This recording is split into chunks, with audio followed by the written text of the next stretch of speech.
อ้อมไปเลย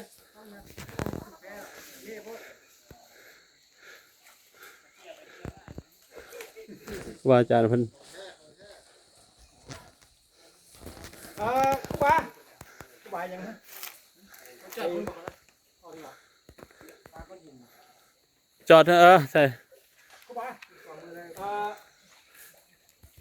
เอาไม้ไผ่ที่เป็นแท่ยี่หนีให้นะที่เขาแบะไว้ยี่หนีนะ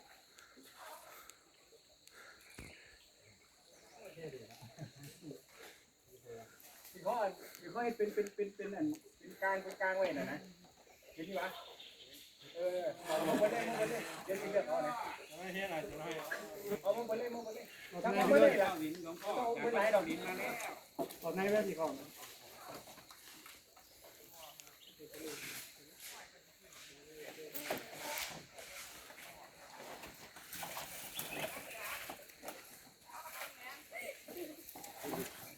ของแนว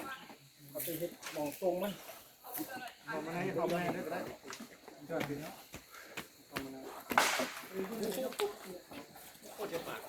นี่วันเหยียบกันถึงกลางน้ำโอ้ยนี่ขวานบ่ไปทางพุ่นไปทางพี่นี่เรียบตามนี่นะเพิ่นคือสิไปทางพุ่นมันแห้งยากเลยปอกแจ็คนี่เรียบตามนี่เลยนี่บุกดองเกือบขาดแล้วเอาเนื้อเข้าไปตื้อขึ้นไปฮอลล์ฮดเนาะมันแห้งโค้งเบื้องนี่จะไม่จ่ายไปดอนเลยเด้อทางนี้ก็ได้